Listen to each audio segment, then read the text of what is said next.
Gopi Jana Vallabha Girivaranandi Gopi Jana Vallabha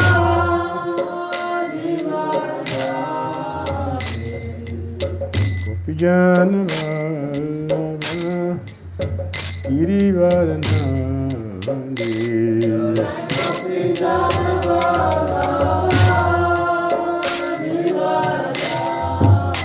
Yashodanandana Brajajana Ranjana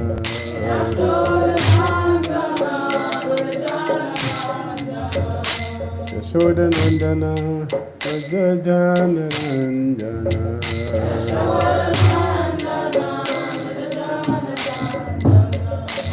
Jamuna Tira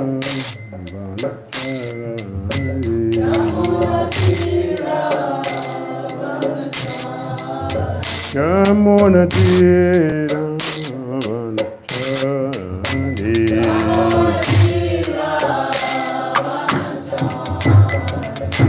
Jaya Radha Madhava Kunja Vihari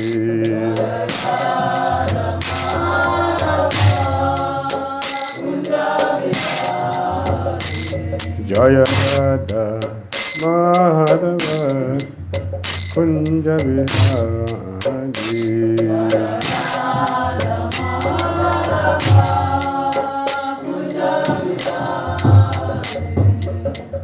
Gopi Jana Vallabha Girivaranandi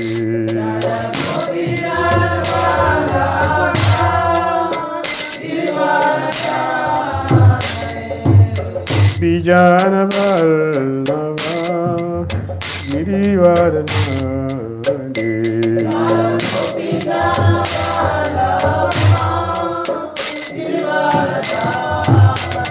Yashodanandana Brajajana Ranjana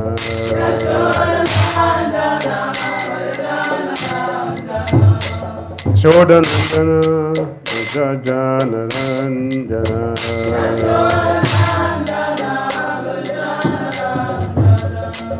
Jamuna Tira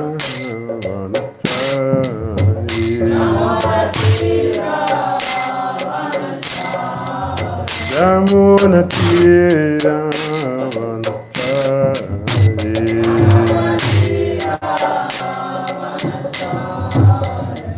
Jaya Radha Madhava Kunja Vihari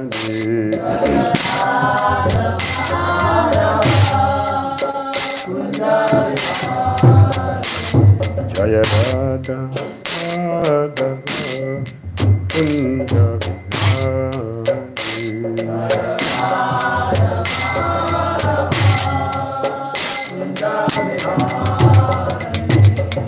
Jaya Prabhupada, Jaya Prabhupada, Jaya Prabhupada, Jaya Srila Prabhupada.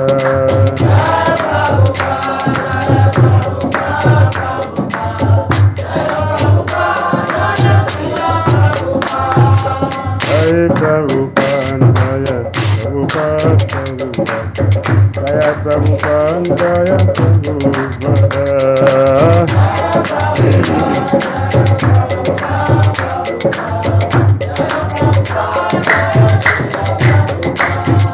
Jaya Prabhupada, Jaya Prabhupada, Prabhupada, Jaya Prabhupada, Srila Prabhupada.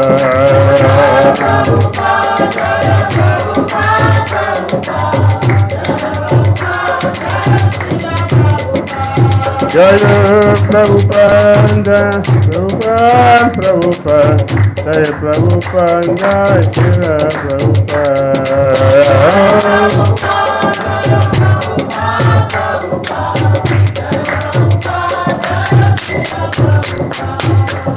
Jaya Prabhupada, Jaya Prabhupada, Prabhupada, Jaya Prabhupada, Jaya Srila Prabhupada.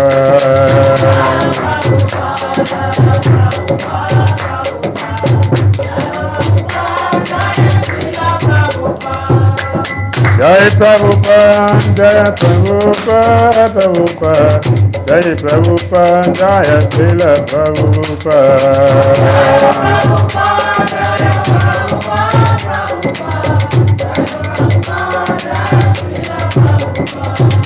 Hare Krishna, Hare Krishna, Krishna Krishna, Hare Hare, Hare Rama, Hare Rama, Rama Rama, Hare Hare.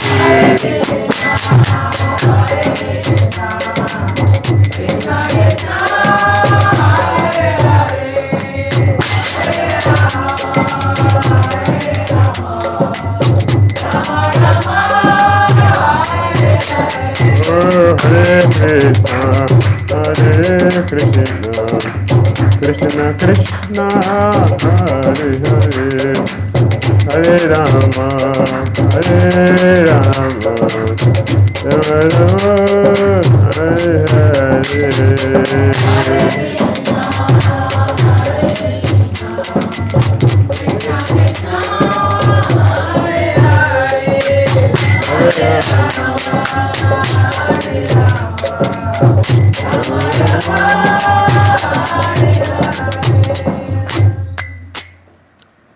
Prabhupada ki Itai Gaur Pimana. All glory is somebody. Om Vishnu Padya Krishna Vitai Buddha Shimati Vrachita Shamli Mr. Krishna Parashidura Shakti Vitai. Om Gyana Timiranda Se Gyana Jana Salakain Chakshulan Militan Jena Tashma Ishi Guravi Namaha. Shri Chaitanya Manu Bhistam Stapitam Jena Bhutali Swayam Rupa Kata Mahyam Dadhati Swapatantika. Jai Shri Krishna Chaitanya Prabhu Nityananda Sri Advaita Gadadara Srivasadi Gaura Bhakti.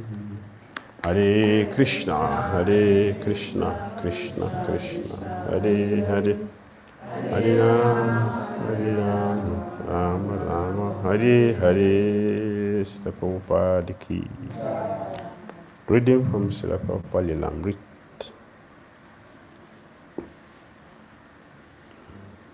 Planting the seed.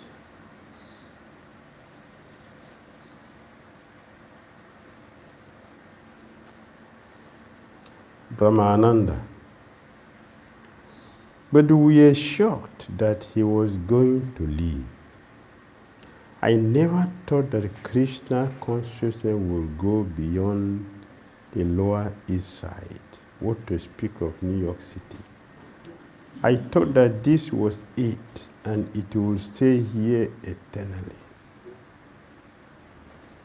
In the last days of the second week of January, final plane reservations were made, and the devotees began packing Swamiji's manuscript away in trunks. Ranchor, a new devotee recruited from Toskins Square Park, had collected enough money for a plane ticket.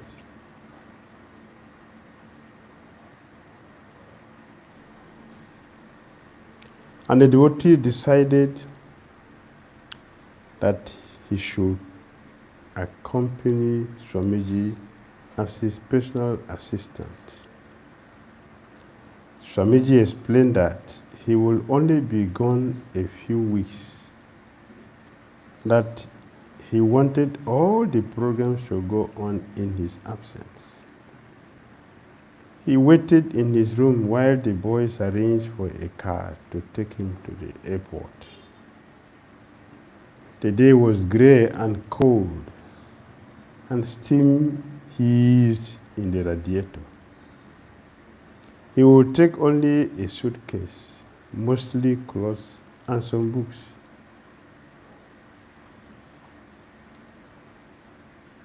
He checked the closet to see that his manuscripts were in order.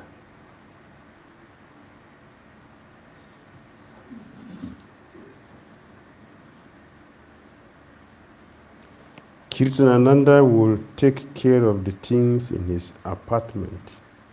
He sat down at his desk where, for more than 6 months, he had sat so many times, working for hours at the typewriter, preparing his Bhagavad Gita's and Srimad Bhagavatam, and where he had sat talking to so many guests and to his followers. But today he will not be talking with friends or typing a manuscript, but waiting a last few minutes alone before his departure. This was his second winter in New York. He had launched a movement of Krishna consciousness. A new sincere boys and girls had joined. They were already well known on the Lower East Side, many notices in the newspapers. And it was only the beginning. He had left Vrindavan for this. At first, he had not been certain whether he would stay in America for more than 2 months.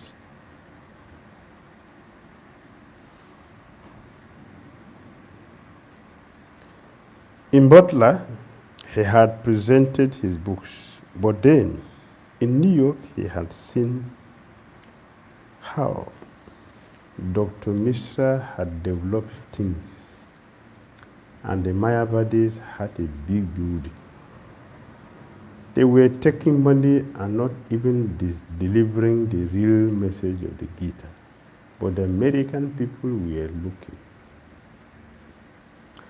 These months in America had been difficult.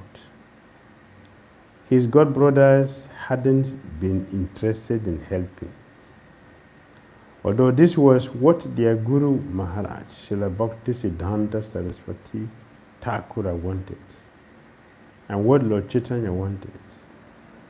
Because Lord Chaitanya wanted it, his teachings will come and it will happen. This was a nice place, 26 Second Avenue. He had started here. The boys will keep it up. Some of them were donating their salaries. It was a start. Bhaktivedanta Swami looked at his watch. He put on his tweed winter coat and his hat and shoes, put his right hand in his bead bag, and continued chanting. He walked out of the apartment, down the stairs, and through the courtyard, which was now frozen and still. Its trees, starkly bare without a single leaf remaining. And he left the storefront behind. He left. Even while Brahmananda, Rupanuga, and Saswarup were at their office jobs, there was not even a farewell scene or a farewell address.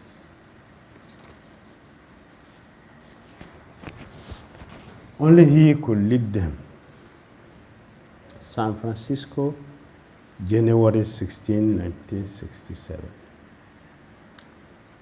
When the announcement for United Airlines Flight 21 from New York came over the public address system, a group of about 50 hippies gathered closer together in anticipation.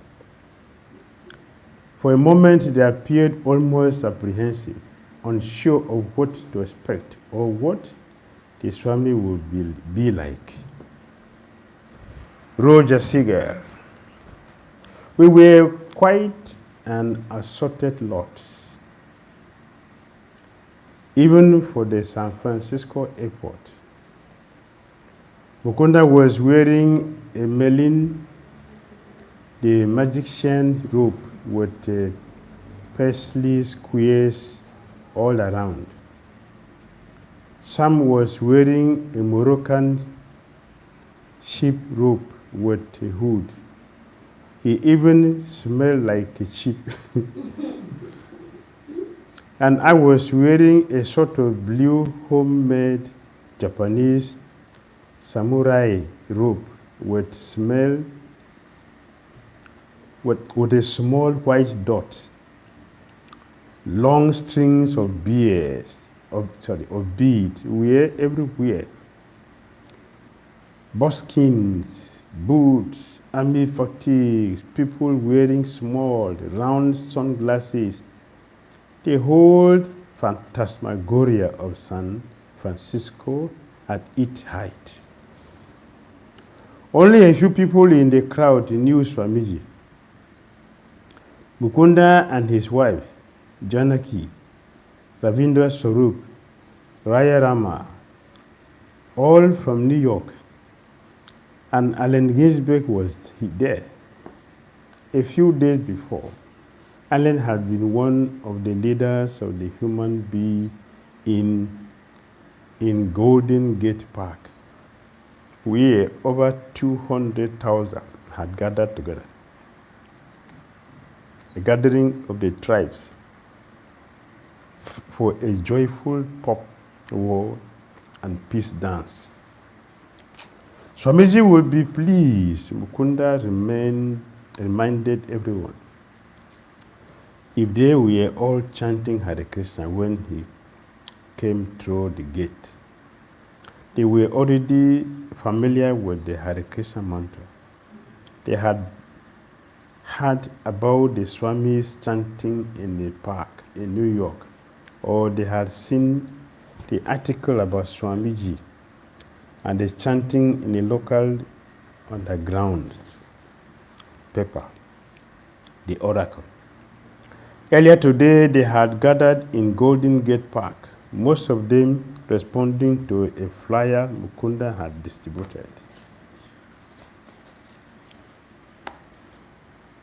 And had chanted there for more than an hour before coming to the airport in the caravan of cars.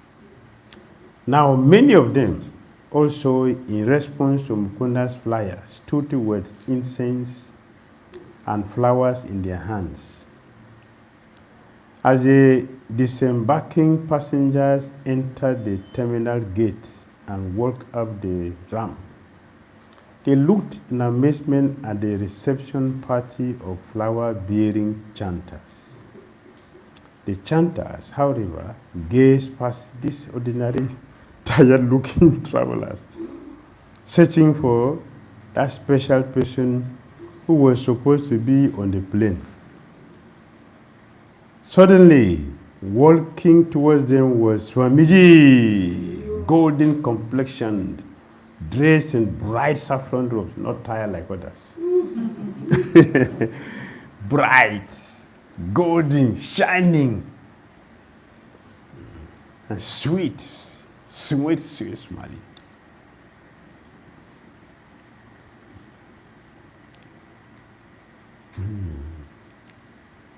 He had heard the chanting even before he had entered the terminal, and he had begun to smile. Yes. He was happy and surprised. Glancing over the faces, he recognized only a few. Yet, here were 50 people receiving him and chanting Hare Krishna without his having said a word. The crowd of hippies had formed a line on either side of a narrow passage through which Swamiji would walk. As he passed among his new admirers, dozens of hands stretched out to offer him flowers and incense. He smiled, collecting the offerings in his hands, while Ranachora looked on. Allen Ginsberg stepped forward with a large bouquet of flowers, and Bhaktivedanta Swami graciously accepted it. Then he began offering the gift back to all who reached out to receive them. He proceeded through the terminal, the crowd of young people walking beside him, chanting,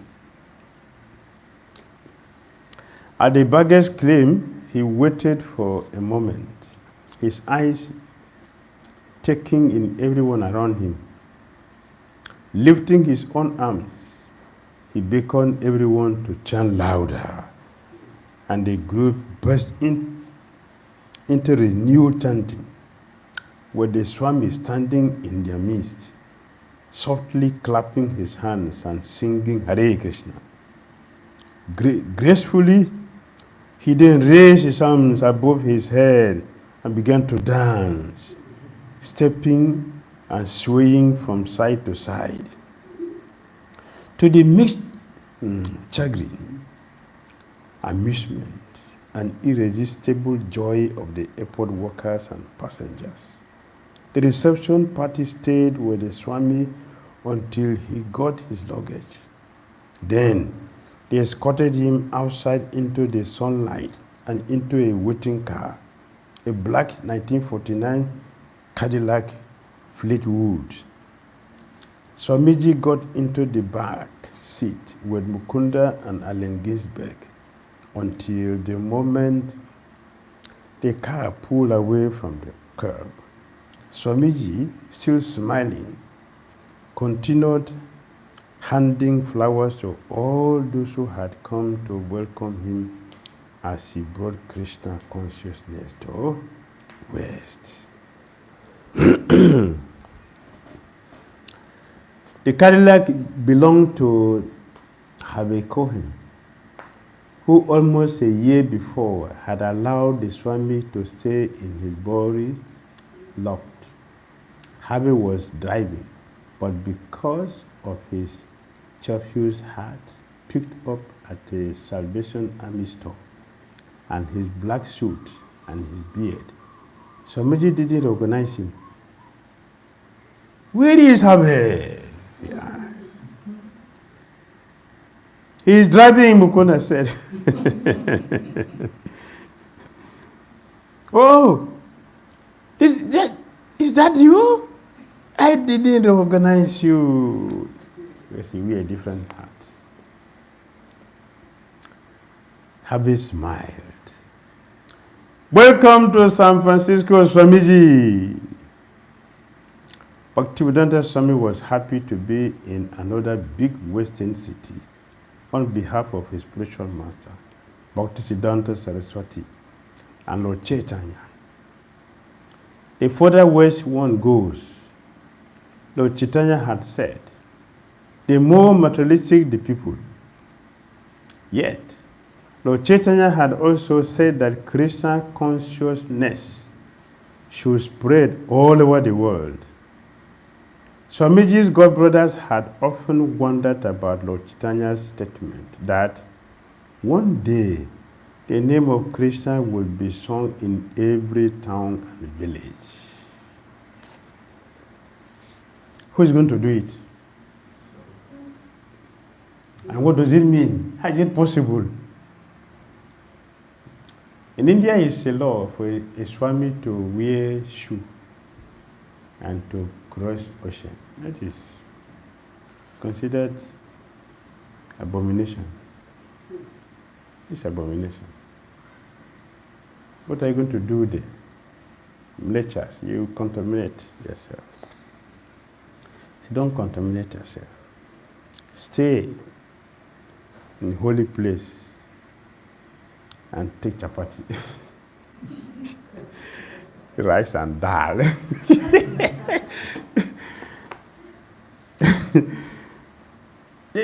And ring, at most, ring bell in the temple and offer incense and ring bell. People come and take darshan and give some donations and go. That's the height of spiritual life. Who was going to take that risk of being contaminated?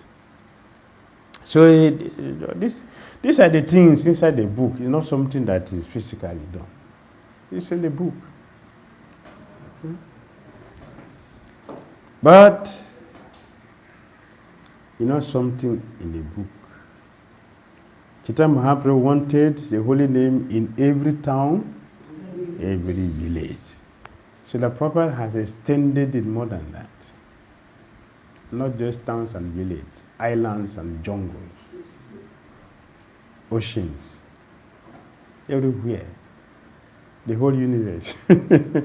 He has covered all. So there are so many islands, so many islands. We also started established in Seychelles Island, Seychelles. We did. There are so many islands that are having Krishna consciousness. Many. All over. And jungle preaching is going on. Many. So the whole place. So Prabhupada took it more than that. That's how you know an empowered representative. An empowered representative. You do something. But he said something which could be considered false ego.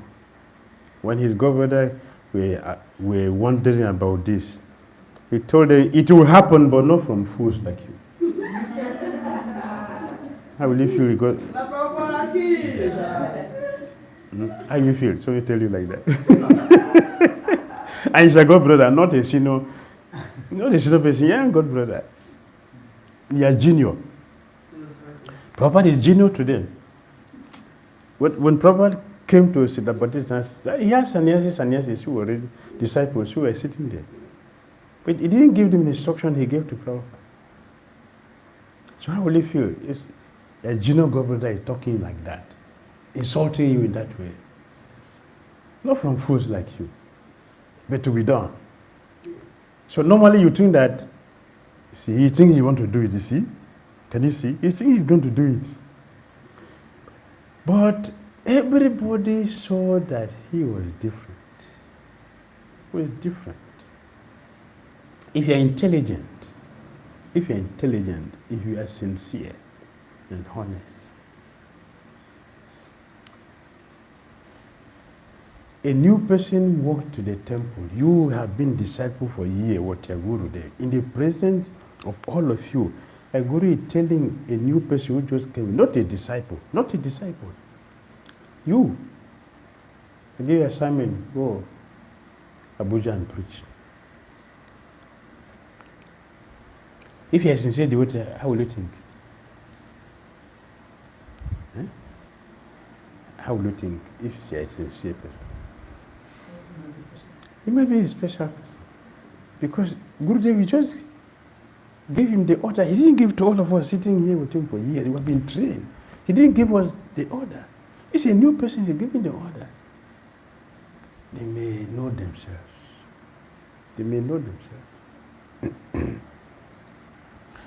Or, naturally, we should say, Prabhupada, who is this person you are giving such an order? We don't know him.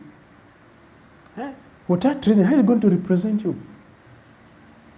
But nobody asked about this Siddhanta Saraswati Thakur Prabhupada this question. Nobody asked him the question.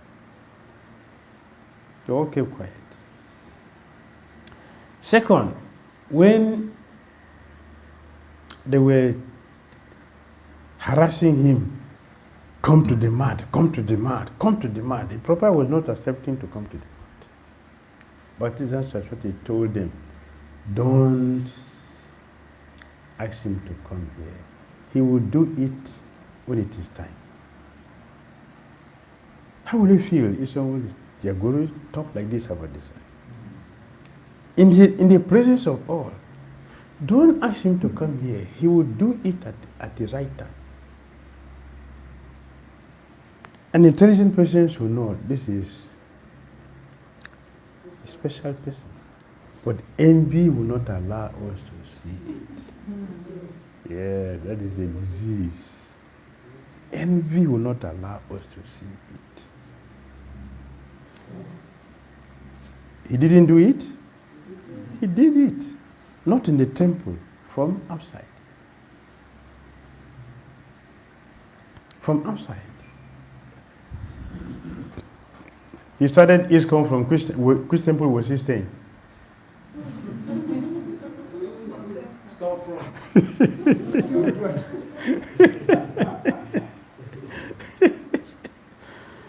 Yes. He did it. Did it. And again, see how dangerous envy is. See, this is not all. Their guru did this thing in their presence. And now this person has gone to America.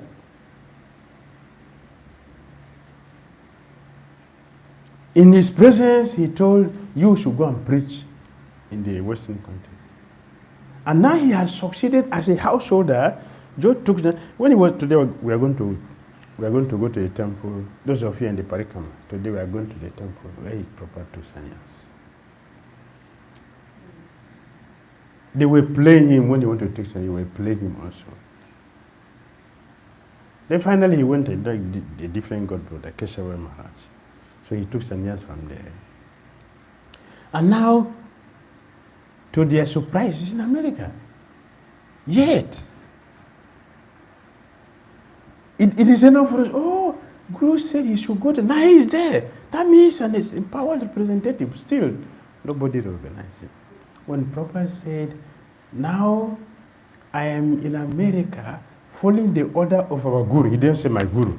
Following the order of our Guru, please, things are starting. I want all of you to come and support me. Nobody responded. Nobody. I have seen a place to rent. You can start preaching. I would need some. So our money is not meant for that. What is that? How do you call that? Envy. Envy. The money is for what? For preaching. Something you cannot do, somebody is doing it. Your own brother is doing it. Why not support him? Oh, why you? Can you do it? Here's a question. Can you do it? The ground is open. Is it not? The Western country, the English countries, Bhakti Dhira Swami say he should go and preach. Does they have a lock and key, and the key is given to Holy Prabhupada? Is a padlock there? It's open, right? Open for anybody. You should go and do some preaching. And some even went to London. What did they do? They didn't even kill one ant on the ground. They didn't even have the word to kill it. Not because they are floating. Due to bhakti and elevating. Not because of that. They didn't make one devotee.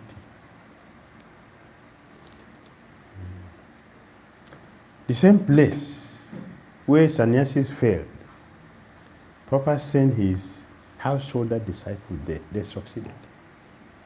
It's in London. He didn't send sannyasis, he sent householders. That's a challenge. It's a challenge. The challenge of purity is a force. Not envy, not argument, not competition. It's a challenge of purity is a force. That's a challenge of purity. They succeeded to establish Radha Nandoneshwara. Yes. So he did. He took Krishna consciousness to the West. Called his god brothers to come and support. Nothing. Nothing. Now that he has succeeded and even make them to be known, all of them became known because of Prabhupada's disciples started going to them.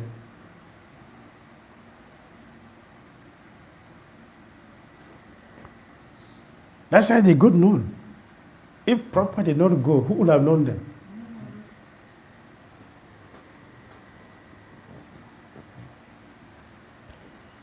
This year in Navadi Parikama. So when we passed through Bhakti Dhakora's house, and then I saw another party were coming. All Westerners. All. I pointed to something. Did you see what is happening? They didn't know what I was saying. I said, do you see that? You see, all those devotees there, all are Western devotees, not Indian there. Who brought them? It's Prabhupada. But they are in a different mat. Prabhupada got brothers. When they saw us, they were laughing.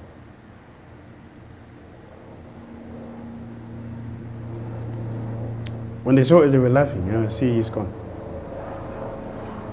Why are they laughing? The competitor. Yes, they were laughing. I was also laughing. Yes, I was laughing also. See.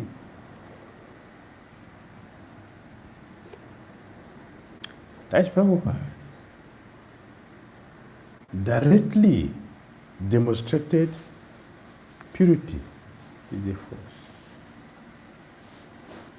Turn the whole world, not only town and village, the whole world is Krishna consciousness. Go, from my experience, anywhere you go in this country, you must get someone who tell you Hare Krishna. Anywhere in this country. Anywhere. Go to the most interior villages and you say, no, nobody will know it. Somebody will come and say, Hare Krishna. Is it not glorious, Prabhupada? He did it. Perhaps that verse should be taken symbolically, they said. Otherwise, what could it mean? Krishna in every town?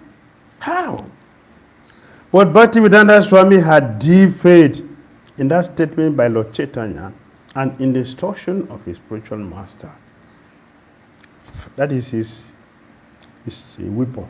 What is that? Strong faith. Here he was in the far western city of San Francisco, and already people were chanting Hare Krishna. They had enthusiastically received him with flowers and kirtan. And all over the world, there were other cities much like this one. The temple Mukunda and his friends had obtained was on Frederick Street in the head Ashbury district, like the temple at 26 Second Avenue in New York. It was a small storefront with a display window facing the street. A sign over the window read, Shri Shri Radha Krishna Temple. Radha Krishna Temple, storefront. Like a shop. It's a temple. That is not the end. It was just the beginning of what is going to happen. Yes. Mukunda and his friends had also rented this 3-room apartment for Swamiji on the 3rd floor of the adjoining building. It was a small bay run-down apartment facing the street, followed by several carloads of devotees and curious seekers. Swamiji arrived at the 518 Frederick Street and entered the storefront, which was decorated only by a few madras cloth on the floor. Taking his seat on the cushion, he led the kirtan and then spoke, inviting everyone to take up Krishna consciousness. After his lecture, he left the storefront and walked next door and up the 2 flights of stairs to his apartment. As he entered his apartment, number 32, he was followed not only by his devotees and admirers, but also by reporters from San Francisco's main newspapers, the Chronicle and the Examiner. While some devotees cooked his lunch and Nanchora unpacked his suitcase, Swamiji talked with the reporters who sat on the floor, taking notes on their parts. Reporter: Downstairs, you said you were inviting everyone to Christian consciousness.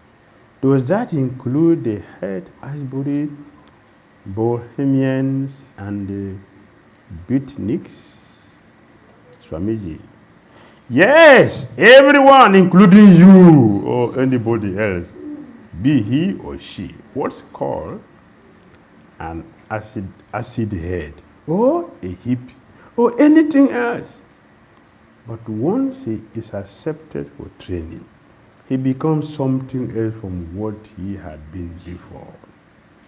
Transformation. Very quiet. Reporter. What does one have to do to become a member of a movement? Swamiji, there are 4 requirements and the 4 prerequisites. I do not allow my students to keep girlfriends. I prohibit all kinds of intoxicants, including coffee, tea, and cigarettes. I prohibit meat eating, and I prohibit my students from taking part in gambling. Reporter. Do this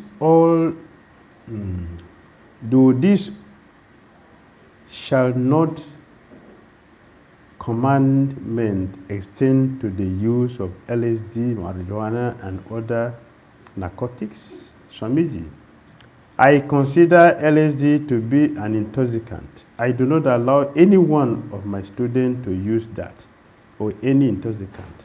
I train my students to rise early in the morning, to take a bath early in the morning, and to attend prayer meetings 3 times a day.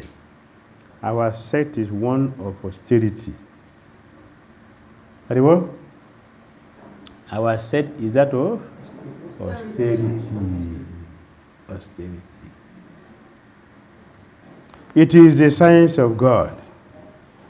Although Bhakti Dhira Swami had found that reporters generally did not report his philosophy, he took the opportunity to preach Christian consciousness, even if the reporters didn't want to delve into the philosophy. His followers did. The big mistake of modern civilization, Swamiji continued, is to encroach upon others' property as though it were one's own. This creates an unnatural disturbance. God is the ultimate proprietor of everything in the universe. When people know that God is the ultimate proprietor, the best friend of all living entities, and the object of all offering and sacrifices, then there will be peace. After the reporters left, Swamiji continued speaking to the young people in his room. Mukunda, who has allowed his hair and beard to grow, but who wore around his neck the stand of large red bead Swamiji had given him at initiation, introduced some of his friends and explained that they were all living together and that they wanted to help Swamiji present Krishna consciousness to the young people of San Francisco. Mukunda's wife, Janaki, asked Swamiji about his plane ride. He said it had been pleasant except for some pressure in his ears. The houses looked like matchboxes, he said. And with his thumb and forefinger indicated the size of a matchbox. He leaned back against the wall and took off the garlands he had received that day, until only a beaded necklace, a common inexpensive item like a small bell on it, remained hanging around his neck. He held it, inspected the workmanship, and toyed with it. This is special, he said, looking up, because it was made with devotion. He continued to pay attention to the necklace as if receiving it had been one of the most important events of the day. When Swamiji's lunch arrived, he distributed some to everyone and then, efficiently, though tactlessly, asked everyone to leave and give the Swami a little time to eat and rest. Outside the apartment and in the storefront below, the talk was of Swamiji. No one had been disappointed. Everything Mukunda had been telling them about him was true. They particularly enjoyed how he had talked about seeing everything from Krishna's viewpoint. That night on television, Swamiji's arrival was covered on the 11 o'clock news, and the next day it appeared in the newspapers. The examiner's story was on page 2. Swamiji invited the hippies, along with the photo of the temple, filled with the followers, and some shot of Swamiji, who looked very grave. Swamiji had Mukunda read the article aloud. San Francisco's largest paper, the Chronicle, also ran an article. Swami in hippie land, holy man, opens San Francisco temple. The article began, a holy man from India, described by his friend and the beat poet Allen Ginsberg as one of the more consecutive leaders of his faith, launched a kind of evangelistic effort yesterday in the heart of San Francisco's hippie heaven. Swamiji objected to being called conservative. He was indignant. Conservative? How's that? Srila Prabhupada ki. Hare Krishna. Okay. Haribo.